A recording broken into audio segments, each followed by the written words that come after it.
Hello and welcome to the city of Tokyo. You know, in the news since the birth rate data came out last week, it's been in the news quite a bit. Every year at this time, you can almost guarantee that the Western media is going to be talking about Japan's amazing decline in the birth rate, the population decline. By 2050, Japan will be just cyborgs. There's going to be nobody here. These streets that I'm walking upon right now are going to be completely empty, devoid of life. No children whatsoever. Society looks very bleak, grim. The outlook for Japan, non-existent. But yet, Japan finds a way. So in this episode, I wanted to kind of go through some of the information. Big shout out to Yoda Jedi 01. Sometimes I get that backwards.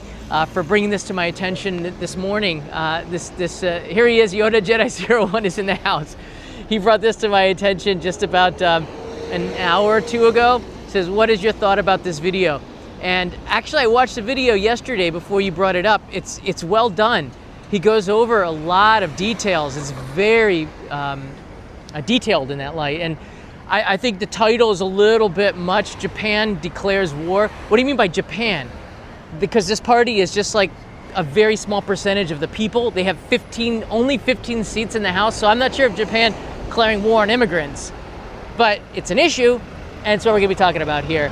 Actually, this video is worth taking a look if you're really interested in this episode. And thank you, Yoda Jedi 01, for bringing this to my attention. I appreciate it.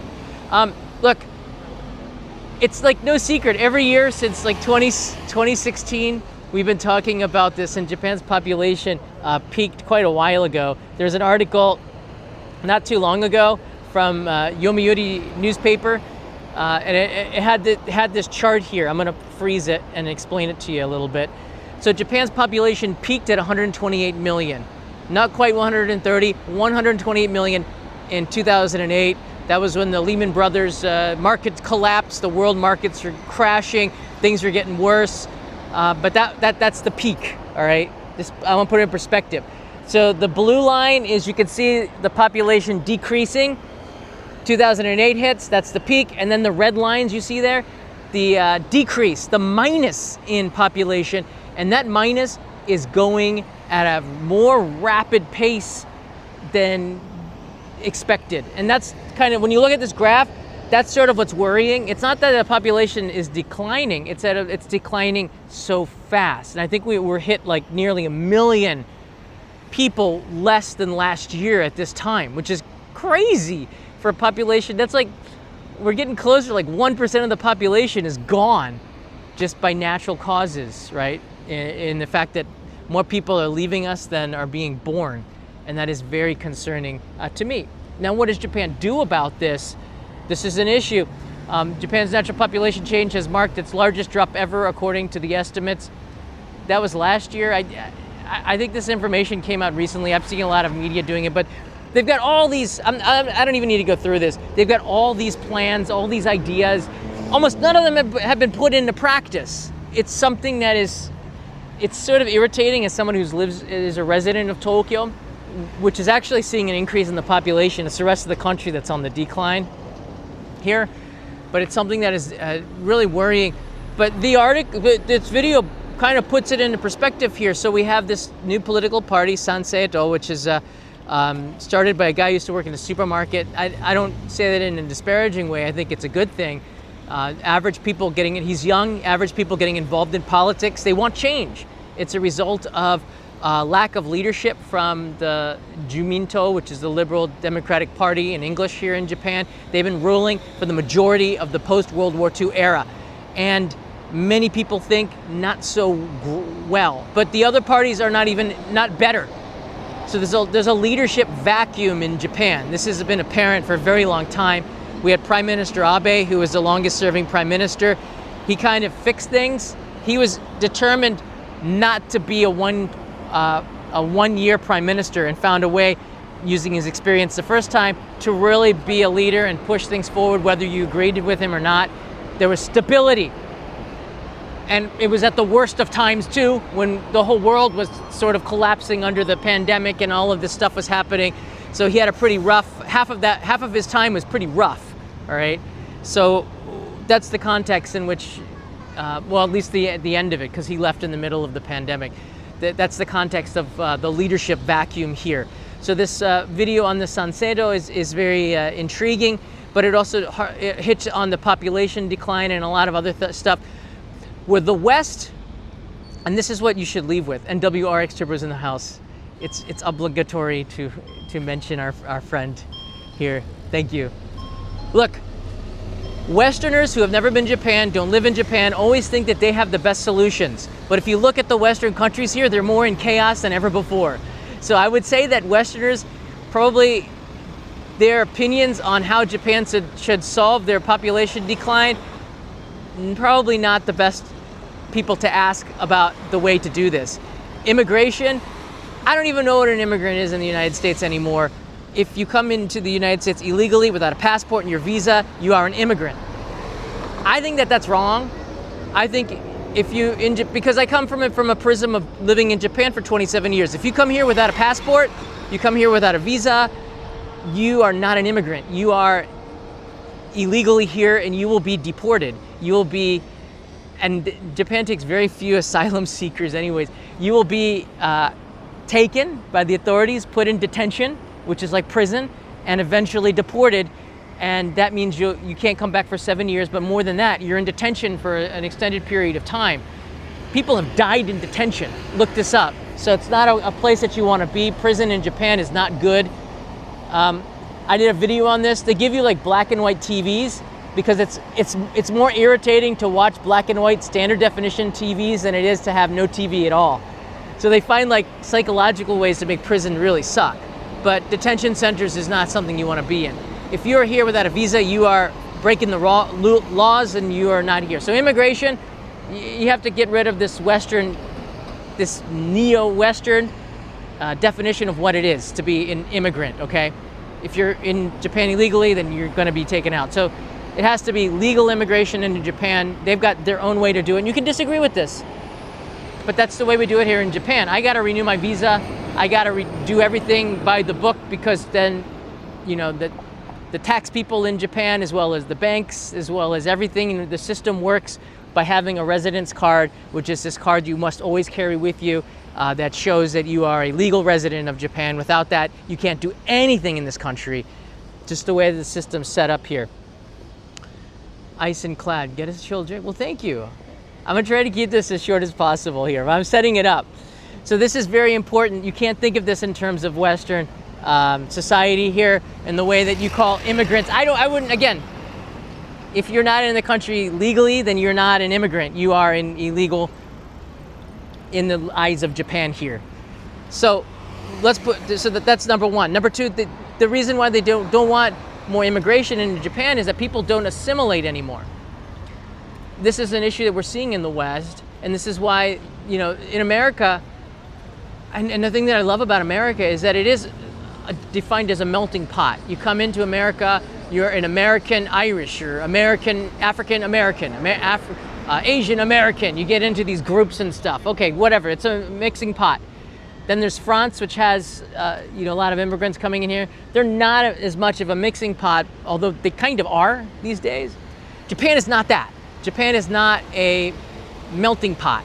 They are Japanese. 99% of the population, Japanese. There's an increasing amount of foreign expats here, foreign residents here. But if you want to be a resident in Japan, you have to assimilate. You have to learn the language. You have to learn the culture. You have to find a way to make a life within this. This is bad. This is maybe not what a lot of Westerners want to hear, but I've been talking about this for a very long time. In order to solve the population problems, it's not going to be immigration into Japan, but it will be, all right, in these areas. Construction, elder care, agriculture, and hospitality and tourism. These four sectors are where you can't solve it with robots and AI. You can only solve this with actual human beings with a very good understanding of Japanese and the culture. That means that unskilled people, pretty much, unskilled meaning you can't understand the culture or the language, because those are skills, there's really no use for you here in Japan at this time. They kind of don't really want you to retire here because there's more people over the age of 65 than there are than they need. So retirees coming into Japan, they probably, the people that I've talked to don't really want to see more people like me. I'm not retired, but I got white hair. So they probably don't want to see more people like me coming in here. Yes, you need foreigners in those. I'm going to go through all of this here, so just bear with me for a second. Icing clad YouTube updates, breaking things again. Give me back my personality of a brick wall. No!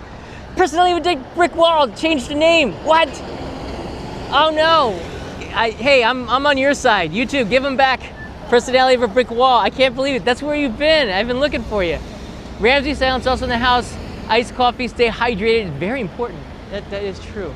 All right, I'll see if I can find a vending machine after this. Not so much on this intersection. Thank you. And Icon's here.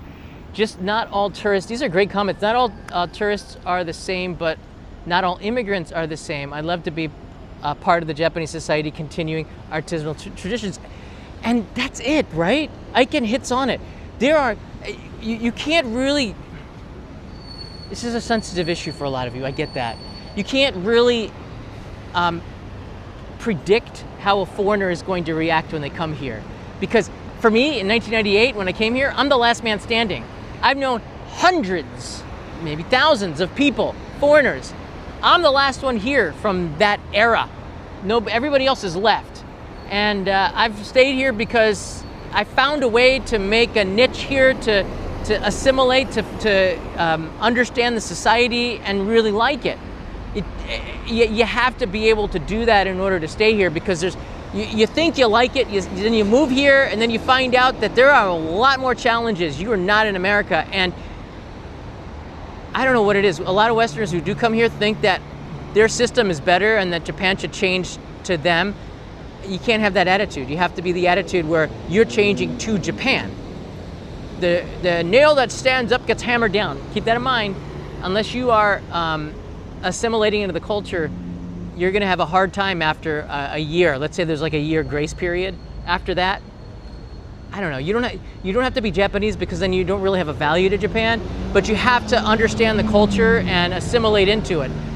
Change your garbage. Don't keep your TV volume low after 10 p.m. Don't make noise. Try to understand the patterns. When you are walking around a train station, you can see the tourists add chaos because they just stop wherever they are. Japanese understand how the flow of traffic is. And they when you understand the way the society works and the flow of life in general, everything works so seamless, and that's what foreigners like and why they want to move here to Japan. The problem is, though, that they move here and then they can't change a little bit. They can't evolve a little bit, and the evolution can be gradual, but it's a huge challenge. And this is why immigration to Japan is not. I think it's not feasible, really, because then I think Japanese, and this is still a country run by Japanese, they will lose their identity, and we're seeing that more. I don't even know what it means to be French anymore. All right, I don't know what it means to be, British. I see what's going on in a lot of the other European countries.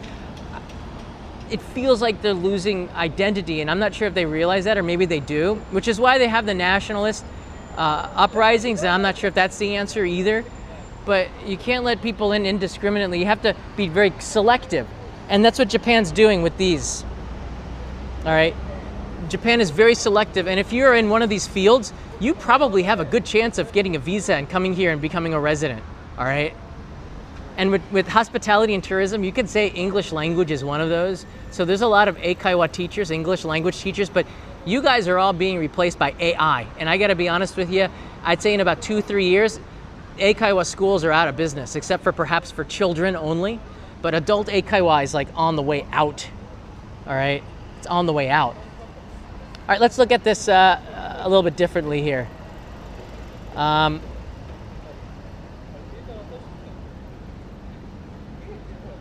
Here's why immigrants might be really helpful. All right, more workers equals more productivity and consumption. Immigrants also consume inside the country. It's good for the economy. It spurs it, and this is true for illegal immigration. illegal immigrants still got to buy stuff. They got to buy food. They got to, make the economy work. So there is a spike from that. Regional revitalization, immigrants that are not in Tokyo, Kyoto, Osaka, they really do help sustain depopulating rural areas. That's something that's definitely needed.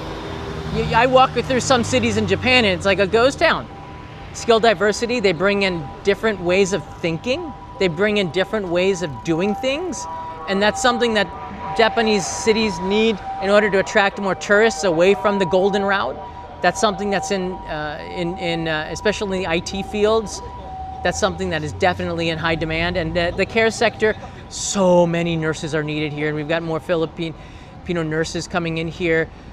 So just the criteria, I think, to be able to be a nurse here has gone down, which is good, because Japan was unrealistic in trying to get people to come to work in the nursing field here.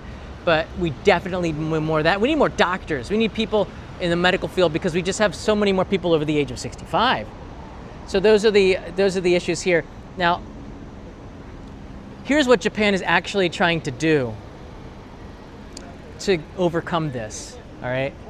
I understand that this is controversial and all of this here. And I know it's the Senseido party, which is a very small minority, is getting a lot of attention, and they should, rightfully so, because it's something new, it's something to think about, it's something to be concerned about, and there's a cause and effect to that. But Japan's got to do some stuff for this here. It's not just anti-immigrant, anti-tourist, all right?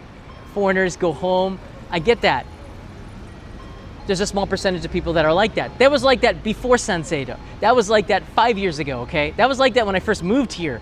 Foreigners go home. You'd see those people in the trucks, the nationalists, blasting music out into the streets. They were the ones telling me to go home. But sometimes I would wave to them until I understood who they were. And then the manager of the English school I worked at, he says, "Don't wave at them." I said, "Why?" She goes, "They're gonna stop and ask you for a donation." I'm like, well, okay, but the music that they're playing is really kind of interesting. Sounds very Japanese. She goes, "Yeah, that's like the World War II music." I'm like, holy crap, okay. Like things I just didn't know. It is interesting, but it's not for the right reasons though. So Japan is really starting to, and that's the problem, boost the birth rate. In the city of Tokyo, we now have more incentives to have children. Free childcare subsidies. The daycare centers are free. I don't have to pay anything for my son, at least I don't think I do, for my son to go to Hoikuen, which is kind of like a preschool. It's free, and you can go to work. I think it's 9:30 to 5 or 9 to 5, and you drop off your son and you pick him up, and he's getting some kind of an education. They're actually teaching English and other skills. The police officers go in there and teach the kids about life, which is cool. So there's learning going on, and they get to interact with other kids, which is really good. That's free in Tokyo now. Longer parental leave. This is starting to come. You'd have maternity and parental leave, but parents wouldn't take it because they wanted to be part of the team. But that kind of thinking also led to, it's also a disadvantage to have any child at all. And for the longest time, people were interested in their careers. They want to make money. They want to have a good life. In order to do that, you have to be a team player. That means having kids actually was bad. And this is a bad thing for Japan through the 80s, 90s, and the 2000s. And we're seeing that come to roost right now. The same as China with their demographic problem, which is even worse. Because it's like, this has been a very gradual decline. And this is why Japan is safe from this. It looks bad, but Japan is actually safe from this because it's been expected and it's been a gradual decline. Where China's was like boom and boom. That's catastrophic. So, we'll talk about that in a second. Extended working life, retirement age. So they're trying to get more Japanese that are older to keep working instead of retiring. And my wife's father, he's over 70 and he's still working. I think that's good. It keeps him busy. He likes what he does. He gets to, hang out with the people at the work. It's better than staying home all the time, I guess. I'd like him to retire so he could help us out with Leo, and Leo could see his grandpa more, but he doesn't want to retire. So I think that that's also part of it. He's working and keeping the economy going, and actually that company, that he works for, I don't know how they would be able to replace him, to be honest with you. There's not a lot of younger people that would take that job, I think. There are more incentives for seniors to work full-time. Working at McDonald's, instead of hiring somebody from abroad, we're seeing more senior citizens doing these kinds of fast food jobs, service jobs. The people who clean the toilets in the park, they're not foreigners. You know, they are actually older Japanese. A lot of people who are doing the community service, they're older Japanese, right? They also have the older Japanese manners too. I remember I had to go to the toilet at Osaka Castle a few years ago, and in the middle of midstream, sorry for anybody who's eating, the old lady came in, and I saw her coming in. I don't mind. She's an old lady. She's seen it all. I don't know.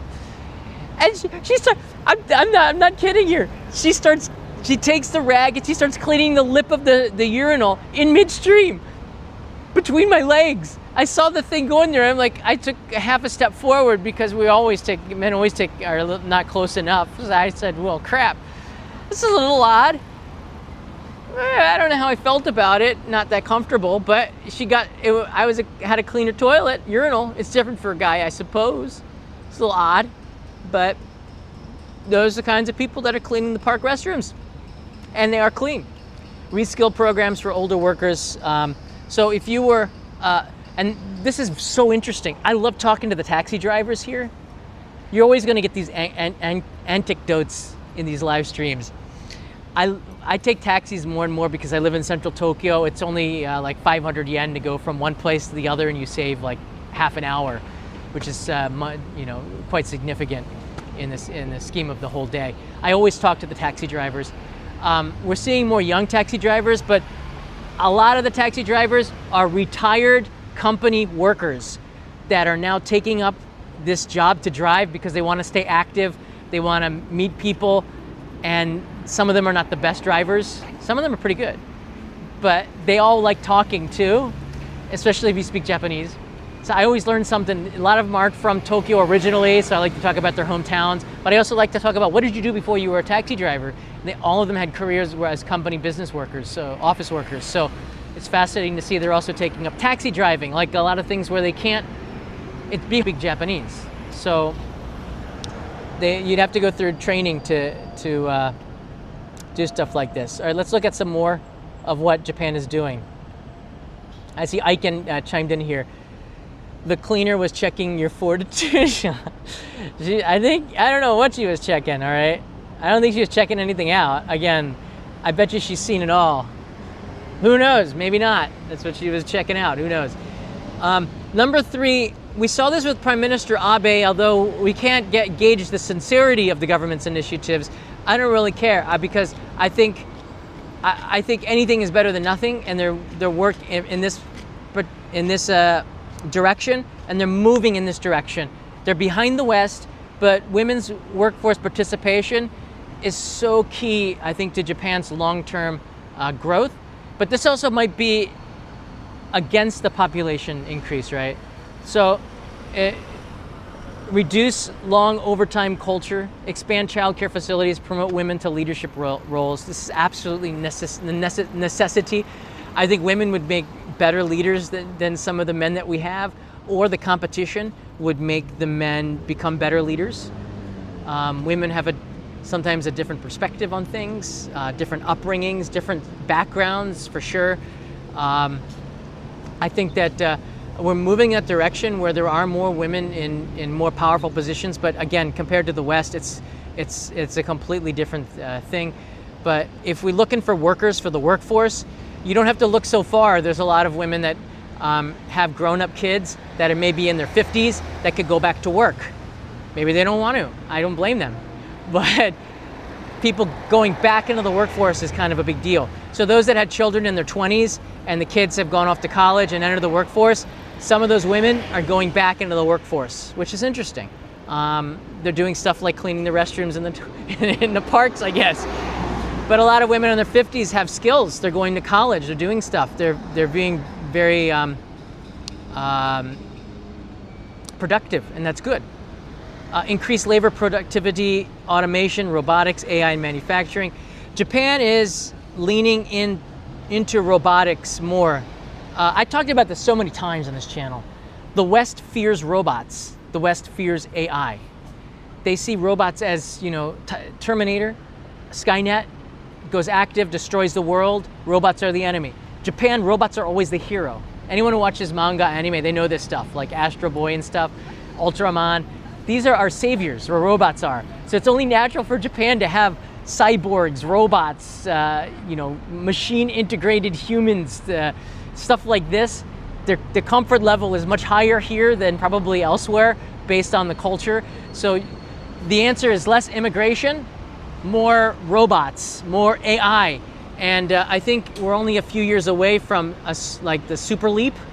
So it seems like robots are going to be able to take care of the elderly. Robots are going to be able to do a lot of the things that immigrants could.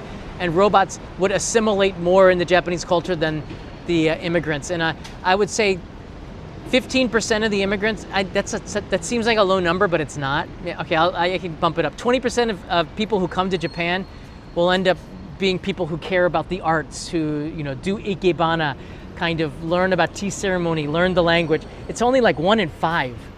And this is based on my experience. That's not a scientific poll. 1 in 5 will actually become really interested in Japan, learn about the culture and integrate into it a little bit more.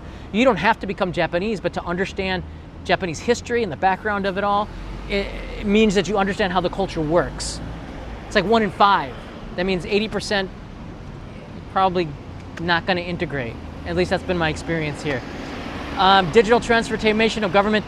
We're in a country where they still use fax machines. We're in a country where paperwork still rules despite the push to digitalization. Digitalization sometimes comes with more paperwork.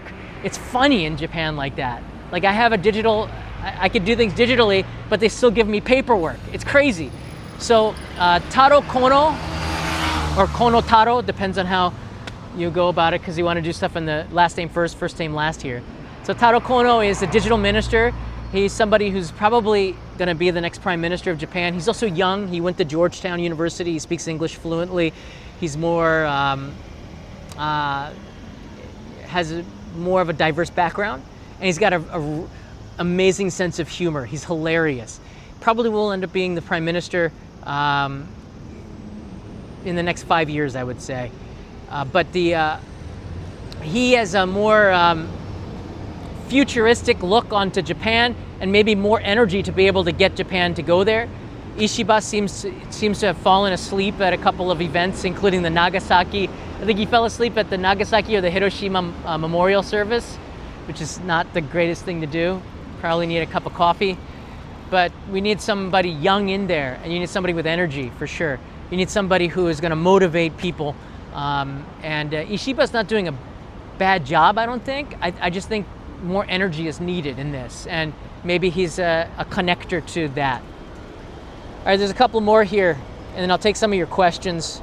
I see the questions coming in hot and heavy now. Save your questions for 5 minutes from now. Regional revitalization. I've done a couple of videos on this. Shift jobs, education, infrastructure to rural areas. This is necessary to go to places like Kochi, go to places like Kirishima in Miyazaki, Kagoshima area that I love, right now being impacted by the rains that are going through Japan. Places like Gunma, places like Tohoku up there. They need more people, probably get people out of Tokyo and into these areas to help to revitalize the rest of the country. Because if Tokyo's growing, Tokyo is vibrant, but the rest of the country, even parts of Osaka, starting to decline a little bit. So you need to start to build up the infrastructure and take advantage of the fact that Japan needs more farmers. Japan needs more people to milk those cows, to get domestic production growing for rice, for all sorts of stuff, right? So you need to get that, need regional revitalization. There's a lot of money to be made if entrepreneurs, and maybe this is part of the issue, Japanese don't have as much of an entrepreneurial mind. The best and the smartest still prefer to go into corporations rather than use their intelligence to make a business out of it, to find those business ideas out into the countryside. So that's where maybe some immigrants, some investors, younger investors could come in and with the business investor visa and start to innovate and grow businesses out in the countryside. A lot of foreign businesses are already in the countryside. I have a lot of friends that are doing quite well with regional revitalization. Sector-specific efficiency, tech-assisted robotics and automation for agriculture. This is all in the works. AI is going to help a lot to reduce waste and to maximize impact, how to get more from less. We're pretty close to that right now. And international outsourcing, move some business operations abroad rather than importing workers. I think Japan's been doing that for quite a while. The manufacturing in Japan is not close to what it was 40 years ago. So they've outsourced a lot of that abroad, for better or for worse. But if you bring in more people, if Japan's population does rise, then you need more jobs. But if it's declining, then you can outsource that work more, put the factories in Indonesia, put them in India where the population is increasing, put them in China. I think that's what they're doing for a lot of this. So there's sort of what Japan is thinking about right now, right? To overcome this, which is the population decline and the aging society. Again, 30% of the population, I think this number might be higher. I'd say it's 35, is over the age of 65. In a lot of countries, most people don't live to the age of 65. We got a third of the country over the age of 65.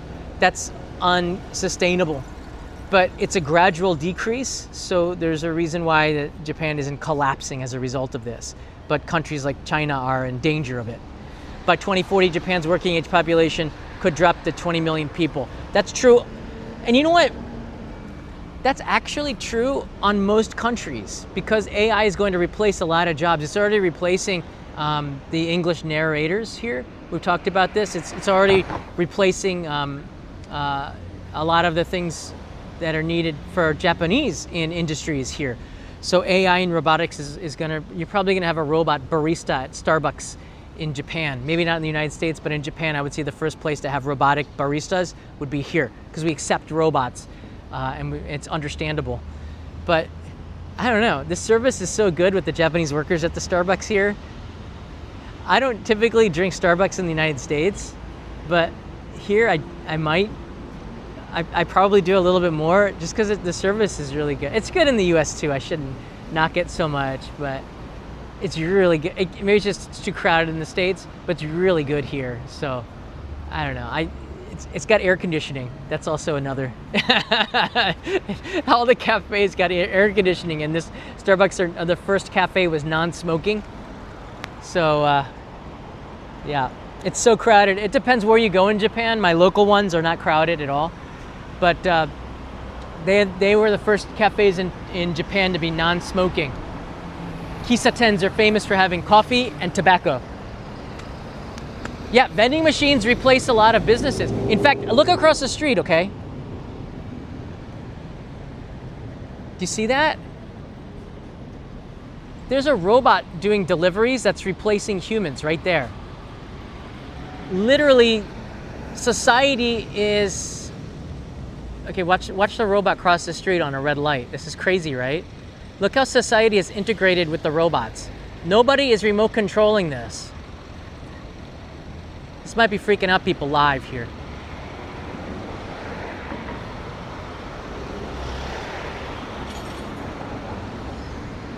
Societal integration right there, folks.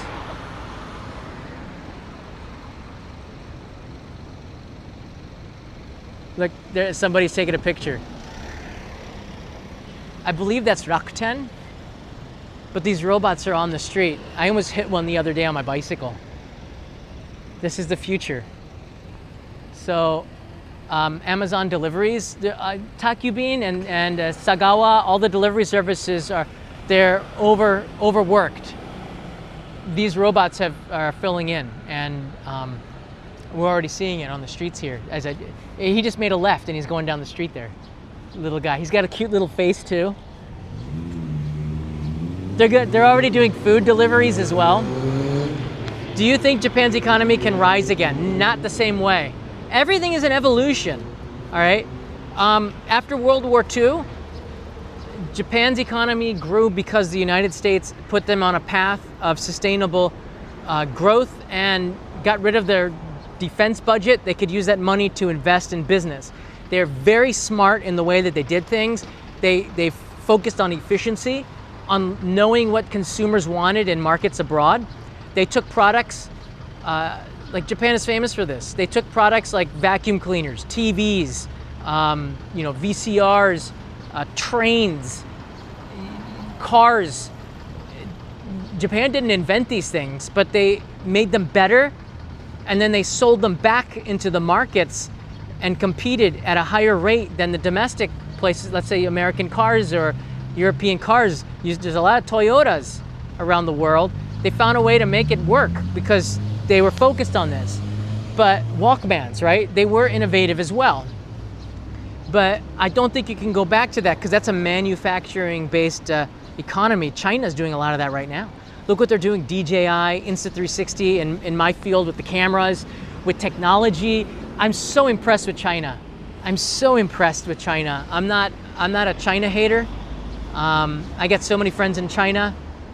I used to teach kids there with a company, a digital company that I was working with. So, there's a lot to love about China, the political stuff. There's a lot to dislike about China, but I got a little off topic. I found that Chinese families are much more in tune with American values than Japanese families are. That might sound really weird. Chinese families are more in tune with American ways than Japanese families are, and that might blow some Americans away. The highways look like America in Beijing. The cars are mostly big like America, right? Japan, everything is smaller and compact.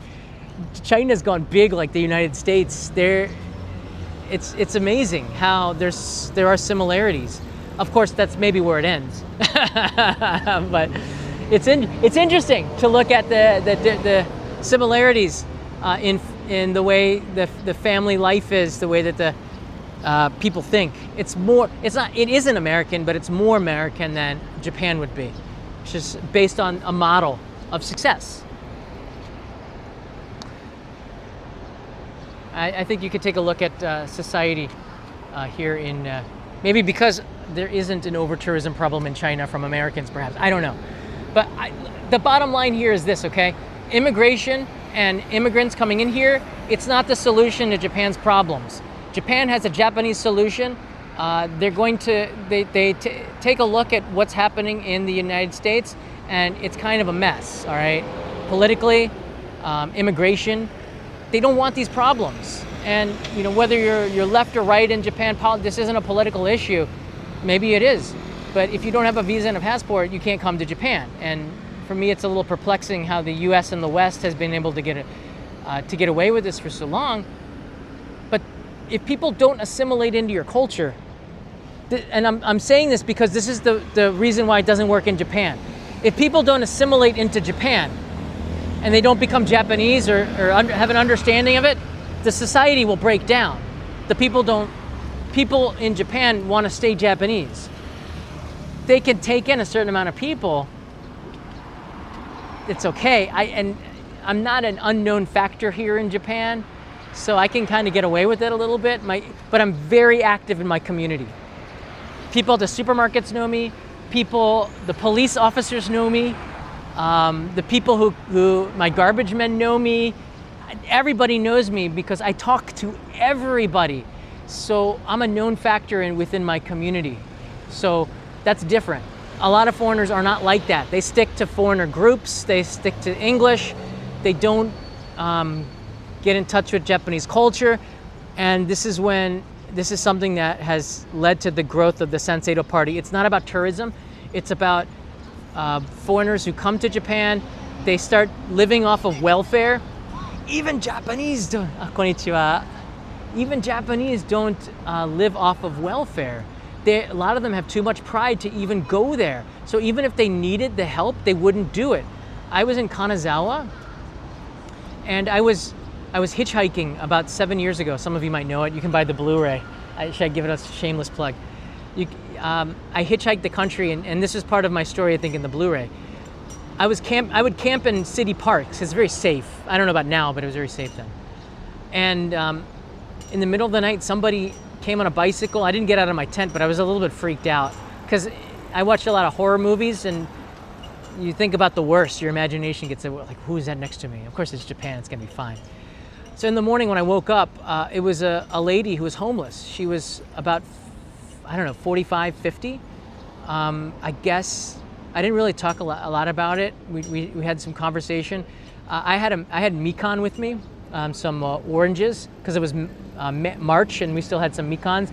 She had bananas, which are, cheap. So I traded her a mikan for a banana, and we had a very basic conversation. I think she really liked having somebody to talk to. But it looks like she just got divorced, or she had a mental problem, or I don't know what it was. She said that she had children. She wasn't living with her family. Maybe somebody died. Maybe her husband's family. She didn't have a family. Her husband. There could be a lot of issues. But she was not going to go to the city for support. I think there would have been a pride issue. Is that something I want to get political with her? And the best way to help her was to just talk to her. I'm not going to say, you should go and get help, because I got to get out of there. I got to move on. I thought about her the whole trip. I still, to this day, that's why I'm talking to you about it. But a lot of Japanese won't go for the programs, even though that they paid into it. A lot of Japanese won't take welfare. But there are foreign residents that live off of the welfare that don't want to. I mean, they're like George Costanza. That works in New York, maybe, but that wouldn't work in Tokyo. People are too proud to take paternity leave.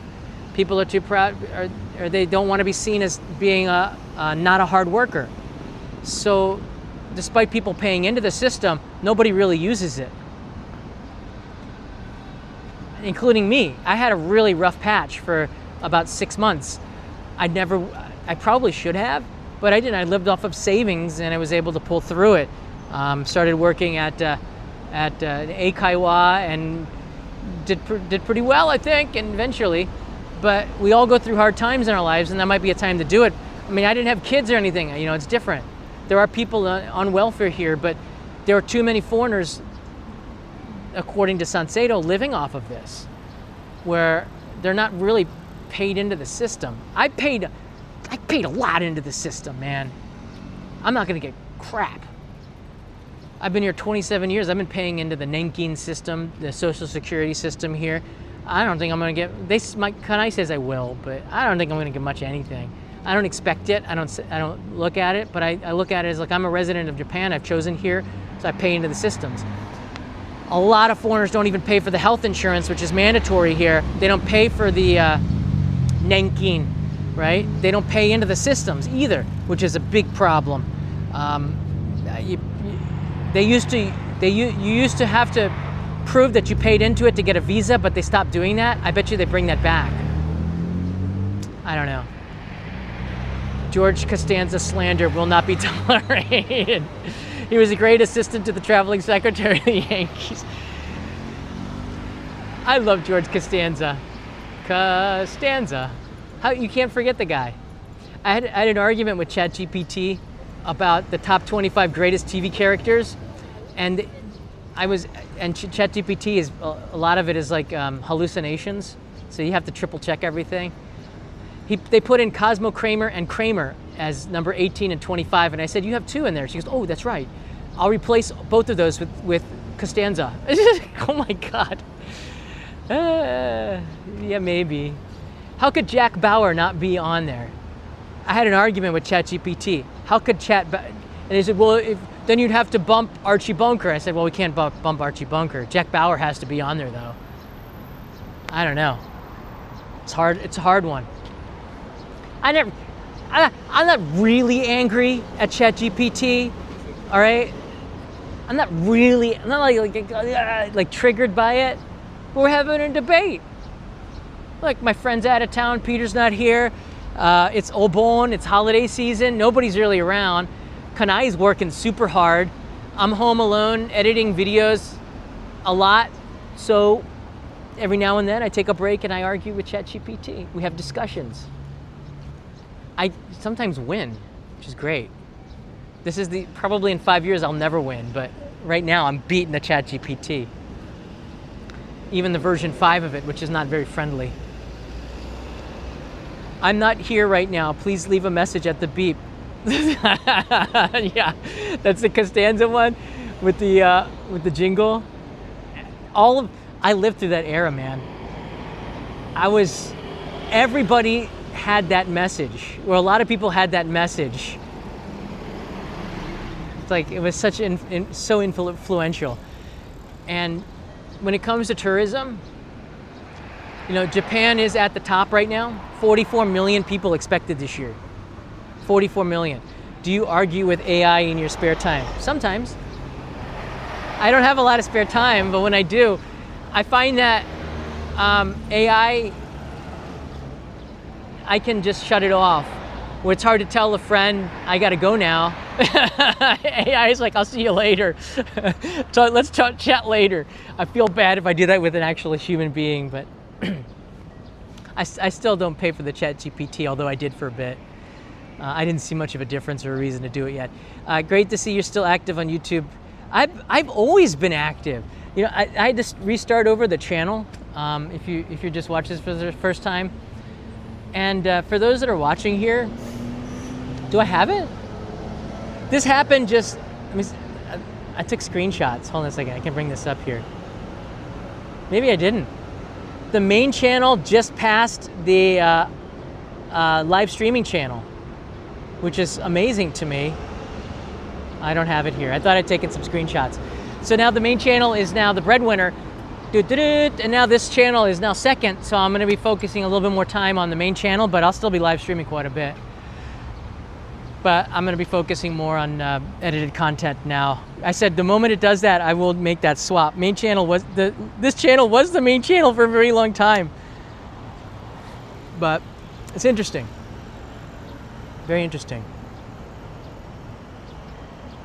Foreign workers in Japan are now about 2.1 million, but that's still just 1.6% of the population, far below the average for most countries, which is true. And of these 2.1 million, a lot of those workers, foreign workers, are not people who look like me. A lot of them come from Korea, China, neighboring countries. And to be honest with you, the one thing that I have, the biggest problem that I have with Japan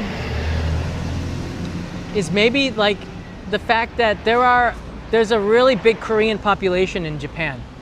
And a lot of those Koreans, despite the fact that they might be third generation Japanese, this has changed over the last couple of years. I haven't looked into it. But I used to have, when I lived in other places, friends that were Korean, and I said, wait, you speak Japanese? I thought you were Japanese. You're Korean. You dress Japanese. I can kind of tell by style. But you don't have a Japanese passport. You're born here. Your parents speak Japanese. Why don't you have a Japanese passport? And he goes, well, I can't, because I'm ethnic Korean. So that's the one thing I think that's the American in me that I probably disagree with Japan. And I think there's no birthright citizenship in Japan. I get it. I don't think there's any country that actually has that birthright citizenship, except for the United States. Maybe there are some, but Japan does not. I'm putting it like third generation Koreans have Korean passports. It's kind of telling. But I disagree with it. But not strongly, because I get it. My son has a Japanese passport because his mother's Japanese, not because he was born in Japan. So many countries do have birthright citizenship. Thank you for that info. I don't know what they are, except for the U.S. But it's easy to take advantage of it, and I don't know. Perhaps Japan. Look, the Korean people that were second generation, third generation, they're more Japanese than they are Korean. So if you're going to start with immigration, start with your neighbors, man. That's what I would do. Those from China that have been here for 2-3 generations, they're more Japanese than they are. Like, I got friends that look that are whiter than the sky today, and they are more Japanese than Japanese. It sounds funny, but it's so true. It's very true. I had an acquaintance. He's a big TV star here. I get a couple of acquaintances, big TV stars here, Americans. They are more Japanese than they are American. They're more Japanese than some Japanese. Their Japanese is better than some Japanese. Does that make them Japanese though? No, it's by blood. It's by, family. So that's the Japanese way. You don't have to agree with it, but that's the way Japanese runs. And once you understand that, then you can live here. But you can't argue, you can argue with it, but you can't really argue with it because it's not going to change because you disagree with it. So it's a moot point.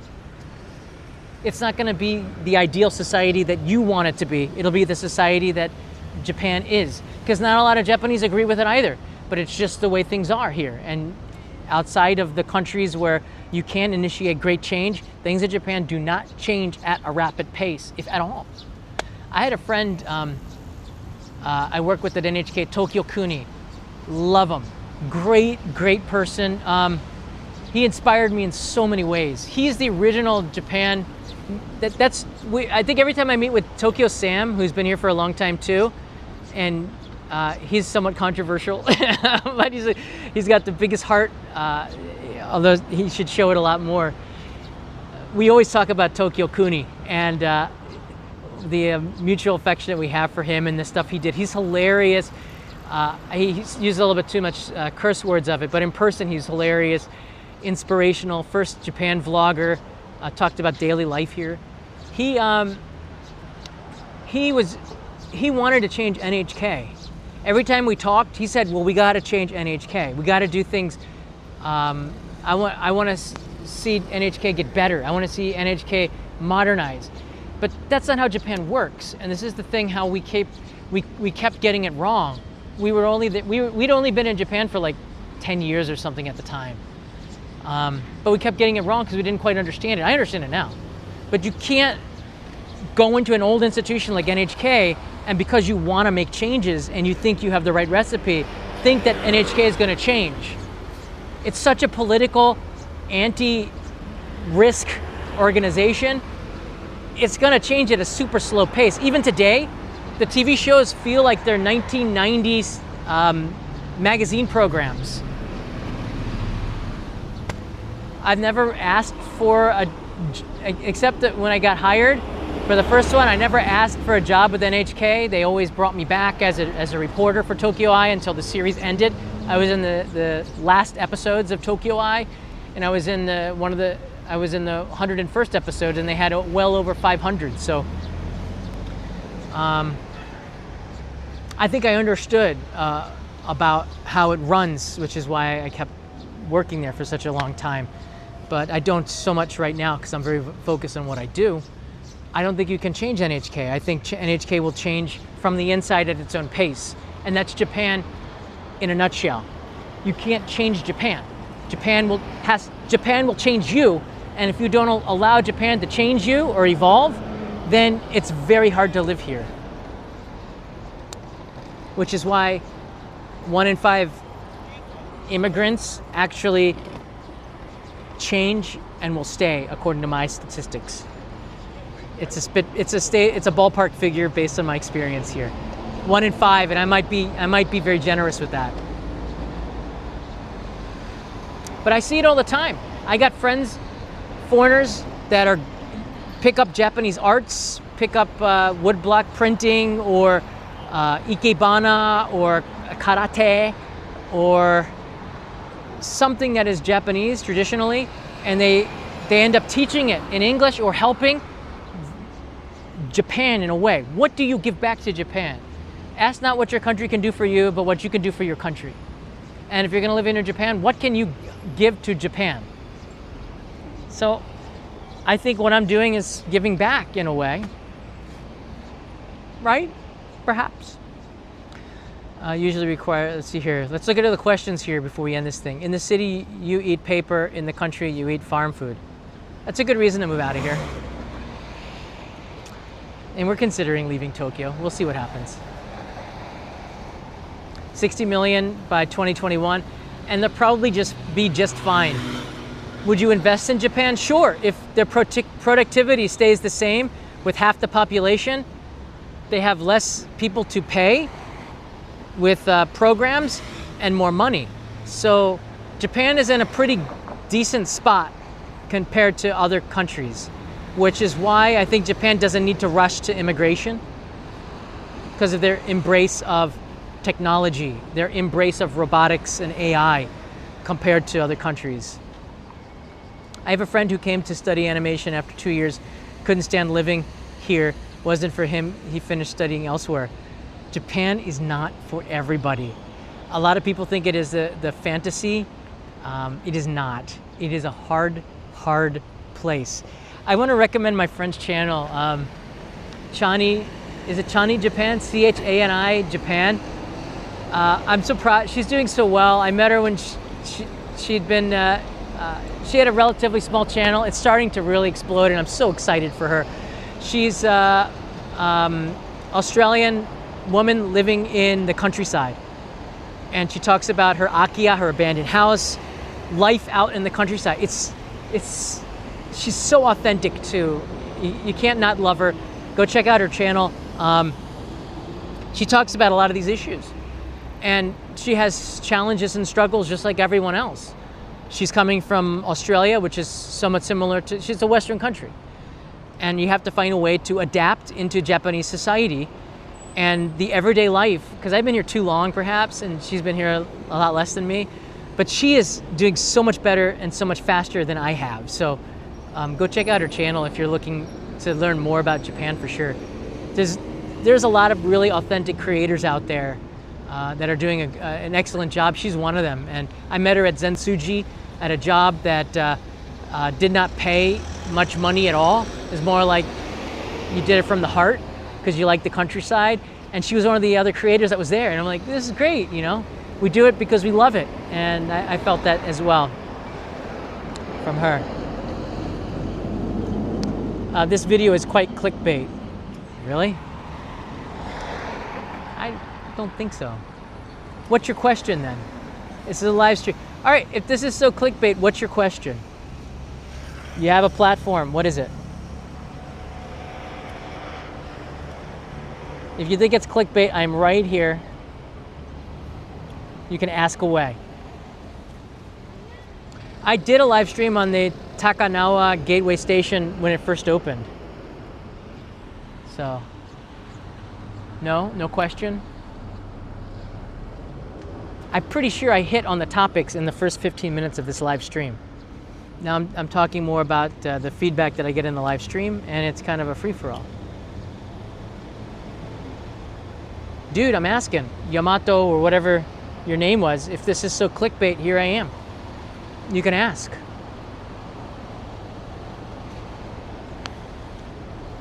What do you want to know that I haven't already addressed? It is very hard to retire in Japan, even for the Japanese. You've got that right. Again, the social programs, they don't pay a lot of money. There's a lot of working poor. Now the answer changed most of the time. I don't understand. I'm just going to ignore your comments now. So I don't understand. Anyways, we're gonna end the live stream. You're right, an hour is a little bit too long here, but I do like to talk and kind of connect with you. This is sometimes the best part of my day. When I go to pick up my son or we go to play, but in the middle of the day, sometimes live streaming it can be the best part of the day. Shout out to Sir Shroom for 11 months as a traveler. Oh, I missed a super chat here. Sometimes YouTube autoplays videos of you from 7 years ago. Really? Hold on a second. It disappeared on the previous channel you worked on. I think it's just because of the algorithm. I don't mind that the old channels, you know, taking the revenue from the old stuff. It's old stuff. It's all in HD. It's a part of me, right? I can't separate that. And you can't separate yourself from your old work. So, you know, I'm not saying don't stop watching my old stuff, but it's up to me to make new stuff. So, may I ask you something? Andrew, if you ask, may I ask you something, then you've lost your chance to ask something, because 9 times out of 10, I will never see it now. If you write me on Instagram and you say, can I ask you a question? And that's it, I'm probably not gonna reply. I can't have a conversation with hundreds of people. I got stuff to do. If you're a Patreon supporter, I might. Just because you gotta prioritize. I'm always watching you, just ignore it. Thank you, Guide CG. Love hearing your perspectives of Japan. Greetings from Singapore. We were thinking of coming to Singapore real soon. We're looking at flights in there. So maybe we'll be in, I'm not promising anything, but Leo loves coconuts. Kanai didn't get a chance to see the night safari, which I've seen many times before. And we've got a huge Singapore community there. So we might be in Singapore before you know it, just to say hi. I love Singapore. B. James SM, B. James M. Went to book a hotel for Christmas in Tokyo. Looks like they're filling up. What is the cheapest time to visit Tokyo over the winter? The reason Christmas isn't good is because a lot of the Western countries have holiday. Japanese holiday starts around the 27th. It used to be the Emperor's birthday. The 22nd used to be the Emperor's birthday. So the holiday season was a little bit longer, it seemed, than it is now. But the Shogatsu starts around the 27th. Things start shutting down in Japan around the middle of the month. So I don't know if there's the best time in the winter would be after Shogatsu. So January 10th onwards is low season. Except for ski resorts, it's low season. You'll probably get a good deal. Second, I'm probably gonna do an episode in the next week about Tokyo scams. And right now, there's a lot of websites that you might be booking your thing on that you're getting scammed by. Don't click on emails, even if it says a site that you might not know. They're phishing sites. And a lot of the Japanese hotels have been phished, and their listings are, your data and credit card information is going to the wrong person. I think Booking.com had this issue a few years ago. There was a YouTuber recently who posted a video about getting scammed. Their hotel was a scam. They actually didn't have the reservation, and they ended up not having a reservation at all. I don't know what they did. I didn't watch till the end of the video. But I saw that they'd gotten scammed, and I feel bad about it. So just be careful.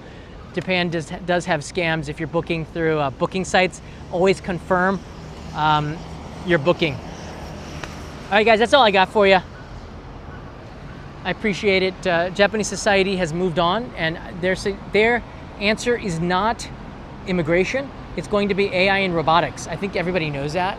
And the society seems to be well integrated with it, because we just saw a robot cross the street about 10 minutes ago with people, and people were not freaking out, which is kind of cool. So there you go.